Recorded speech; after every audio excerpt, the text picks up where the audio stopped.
Hello दोस्तों, मैं आपका दोस्त अरुण और आप लोग देख रहे हैं ट्रैवल विद अरुण। और मैं दीपशिका। और आज मैं आप लोगों से डिस्कस करने जा रहा हूँ यूके के टूरिस्ट वीज़ा के बारे में। रिसेंटली हमने एक वीडियो अपलोड करी थी, तो आई होप आप लोगों ने देखी होगी। तो आज आज यूके वीज़ा के रिलेटेड ही ये क्वेश्चन पूछेंगे मैम। ये मान लो कि वो पार्ट 1 था और हाँ, ये ये पार्ट पार्ट 2 2 है है। ना। तो यूके वीज़ा के ऊपर ही ये पूरा टॉपिक हम ट्राई करने हैं, एक्सप्लेन करने की और लोगों को समझाने की भी क्या यूके वीज़ा और कैसे यूके वीज़ा हम ले सकते हैं, है ना। बिल्कुल। सो जी दीपशिका मैम।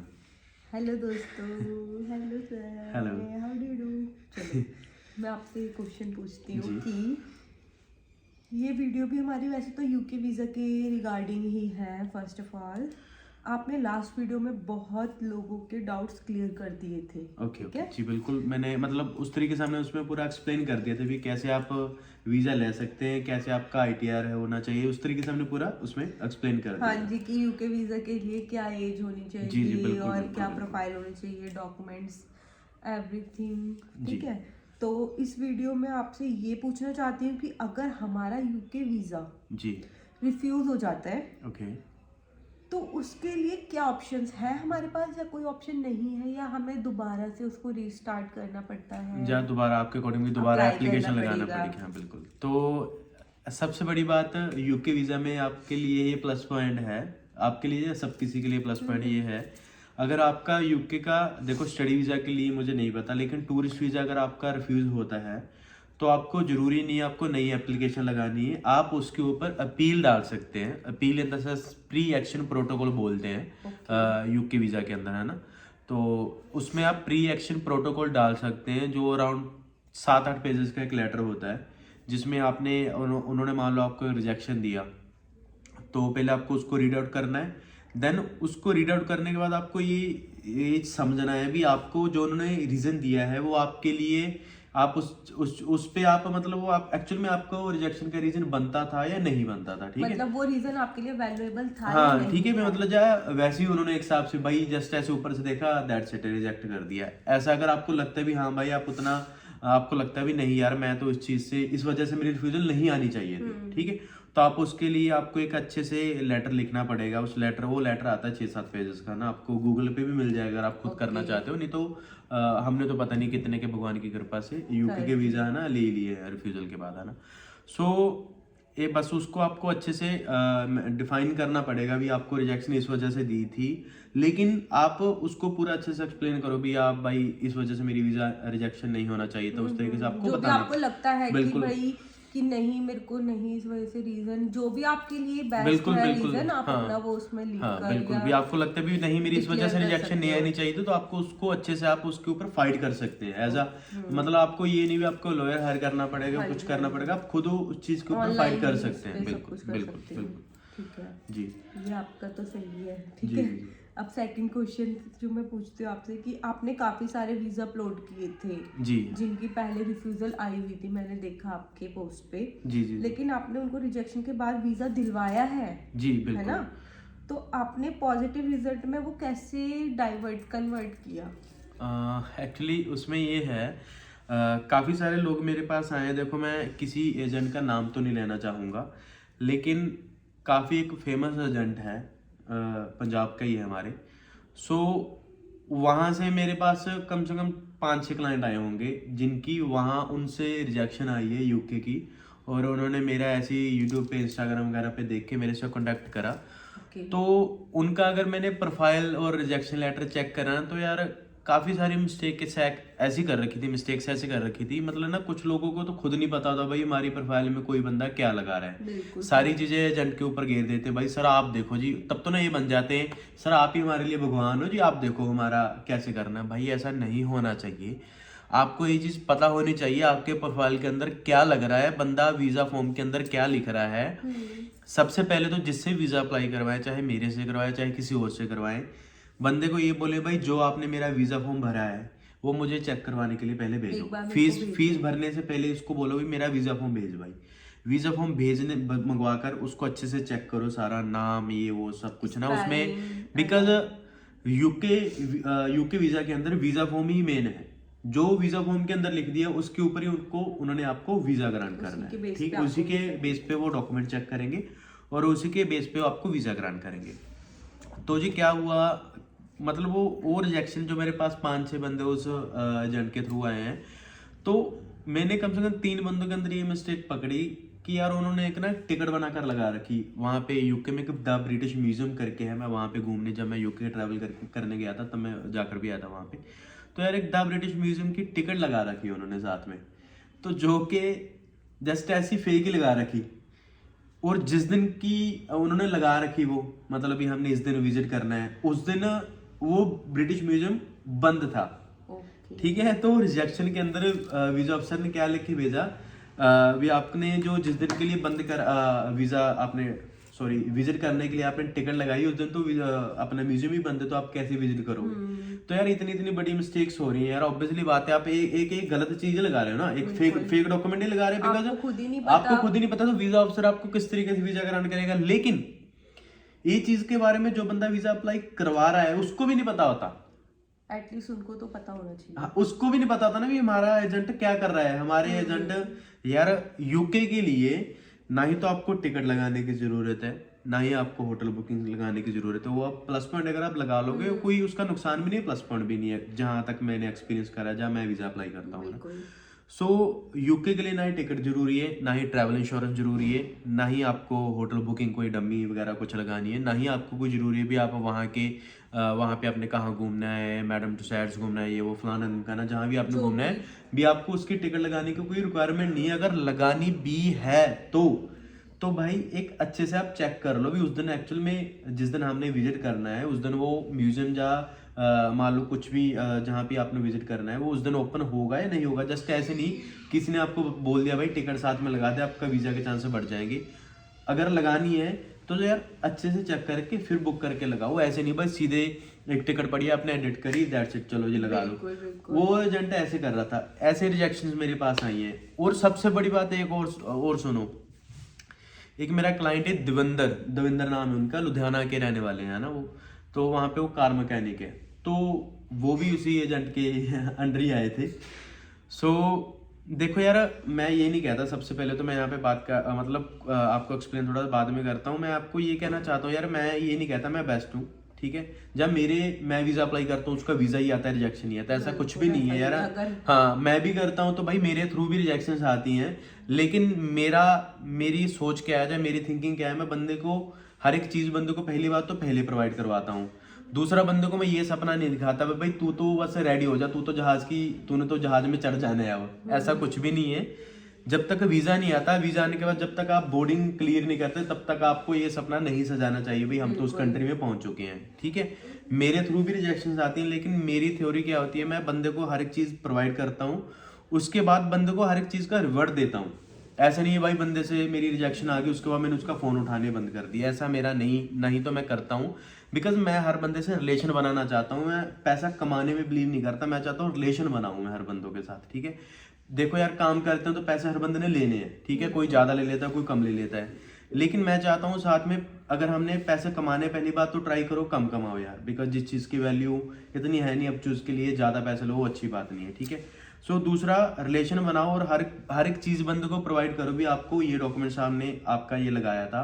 और मेरी थिंकिंग क्या है, मान लो किसी का वीज़ा ग्रांट हो गया, मैं बंदे को कवर लेटर भी भेजता हूँ, ट्रैवल प्लान भी भेजता हूँ, बंदे को पूरा एक्सप्लेन भी करता हूँ कैसे आपने टिकट लेनी है। जब मैं टिकट के लिए भी मेरे पास एक मेरा खास यार दोस्त है ना, तो वो भी टिकट का अच्छे से काम करता है और काफ़ी टिकटें सस्ती देता है लोगों से जो बाज़ार में मार्केट में महंगी मिलती है ना। सो मैं टिकट भी अपने हिसाब से उनको करवा कर दे देता हूँ, उनको पूरा गाइड करता हूँ कैसे आपने इमिग्रेशन क्लियर करना है, क्या क्या चीज़ें आपसे पूछी जा सकती हैं, क्या क्या चीज़ें आपको साथ में लेके जानी है ना, तो सारी चीज़ें मैं उनकी हेल्प करता हूँ। ऐसे नहीं है भाई मैंने वीज़ा लगवाया चलो जी मेरा काम खत्म है भाई आप कौन अपने रास्ते जा, ठीक है, या किसी का रिजेक्शन आ गई तो मैंने फ़ोन उठाना बंद कर दिया, ऐसा मेरा नहीं है सिस्टम है ना।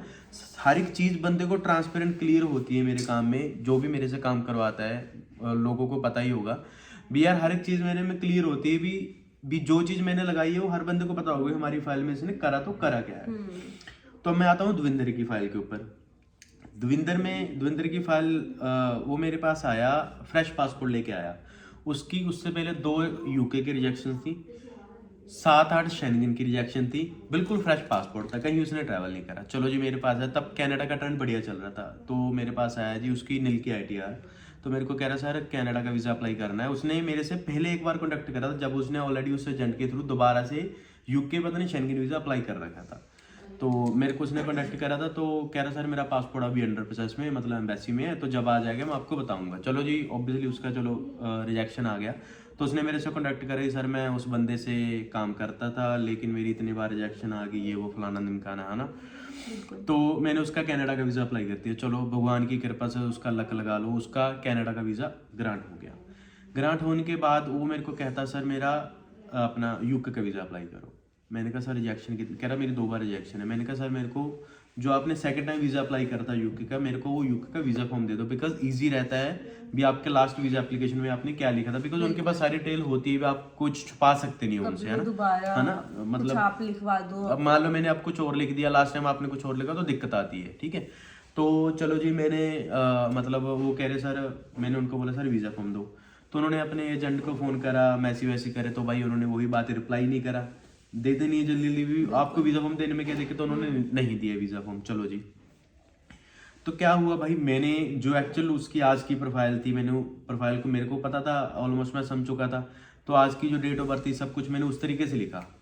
चलो जी, उसका यूके वीज़ा मैंने अप्लाई कर दिया, उसका रिजेक्शन आ गया यूके का, ठीक है। और रीज़न पता क्या दिया उन्होंने, सबसे पहले गलती क्या कर रखी थी, जो उनका एमएसएमई था उनके पास अपनी कार मैकेनिक का, तो उन्होंने क्या कर रखा था, एमएसएमई बनाया था 2022 के अंदर, और उसमें ये दिखा रखा भी हम बिजनेस कर रहे हैं 1999 से, 1999 से, है ना, 1999। हाँ 1999 से हम अपना बिजनेस कर रहे हैं, लेकिन बिजनेस उन्होंने 2022 में रजिस्टर करा था। तो मेरे को इस चीज के बारे में पता था भी भाई इस तरीके से वीजा रिजेक्शन आ सकती है, तो मैंने उसको उस तरीके से एमएसएमई को सीए से बोल के सही करवा दिया था। तो मैंने तो अपने हिसाब से सही करवा कर लगा दिया। सबसे पहली बात, एक तो ये चीज के ऊपर उन्होंने रिजेक्शन के अंदर रीजन उठाया भी, आपने लास्ट टाइम तो 1999 वाला बताया था, है ना, ये वाला एमएसएमई 1999 में, अब आप 2022 में दिखा रहे हो, ठीक है। उन्होंने तो एक तो ये रीजन उठाया, बिकॉज मुझे नहीं पता था ना उसके एजेंट ने क्या करके लगाया है, मुझे नहीं पता था इस चीज के बारे में। दूसरा मिस्टेक क्या करी, लास्ट टाइम उसने ये दिखा रखा था भी जिस घर में हम रहते हैं वो मेरा खुद का है, उसके एजेंट ने।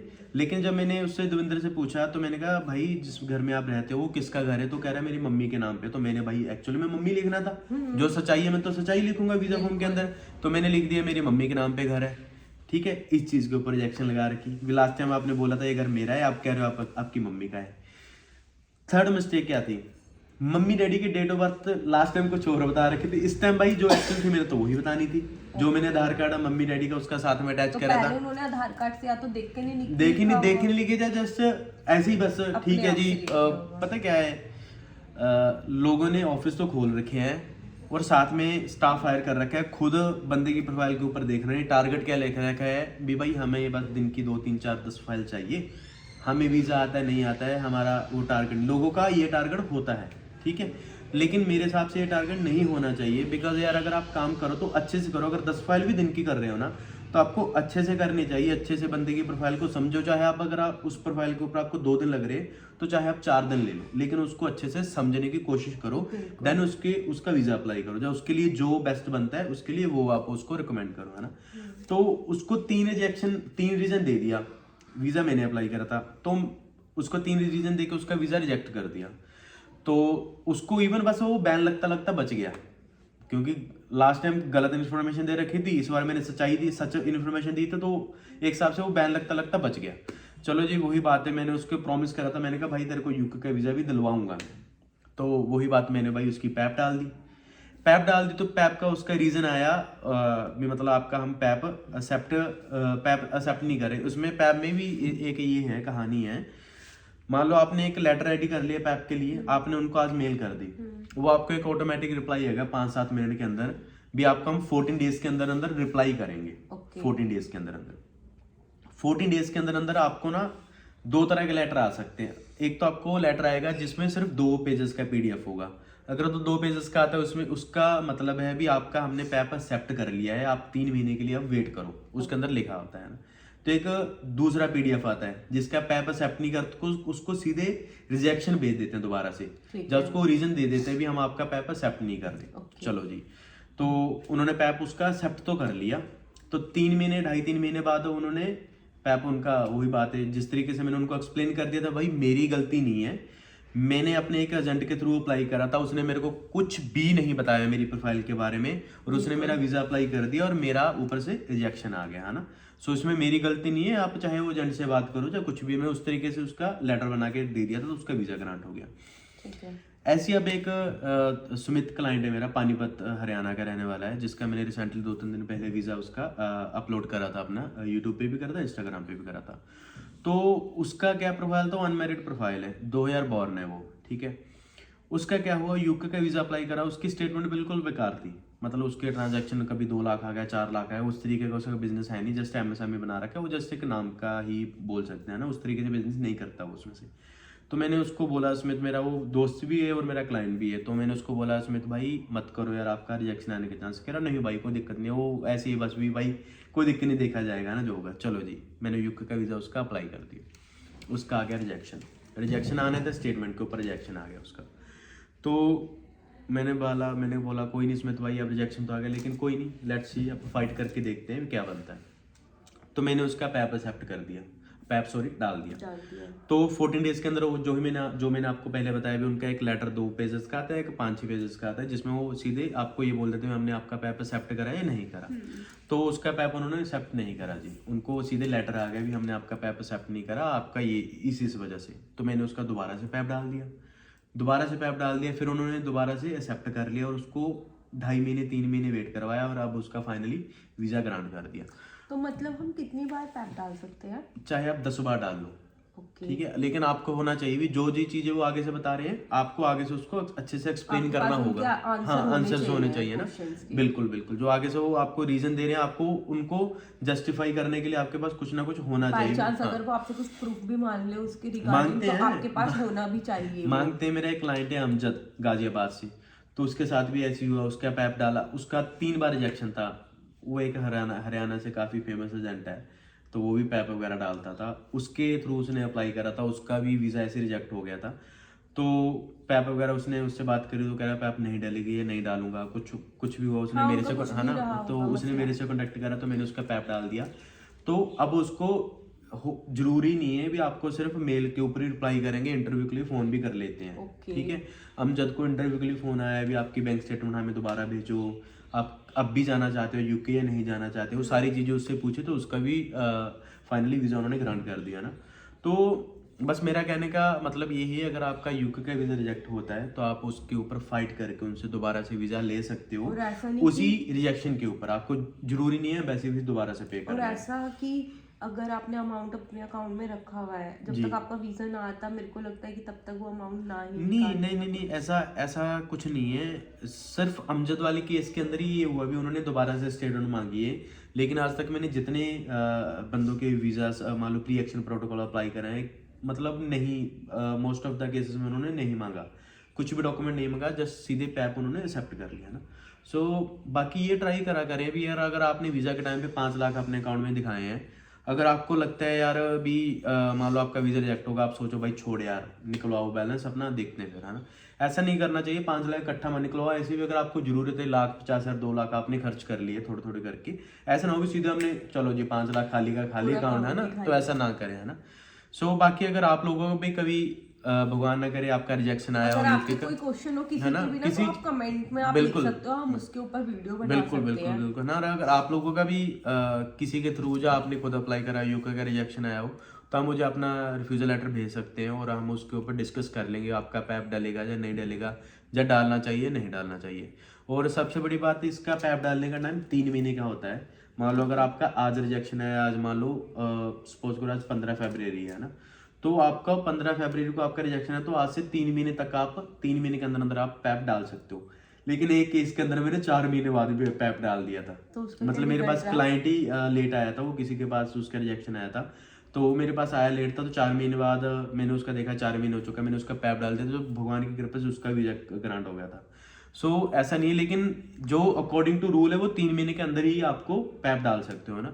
सो अगर आपका 4 महीने हो चुके हैं या 3 महीने से ऊपर हो चुका है, जो आप ट्राई कर सकते हो, लेकिन वैसे 3 महीने के अंदर ही आप पैप डाल सकते हो। बाकी अगर आपका फिर भी कोई डाउट हो तो आप कमेंट करें, मुझे इंस्टाग्राम पे मैसेज करें, मुझे कॉल करें। बने रहिए हमारे बाकी बने रहिए ट्रैवल उदाहरणों के साथ। मिलता है अगली वीडियो में, तब तक के लिए बाय बाय।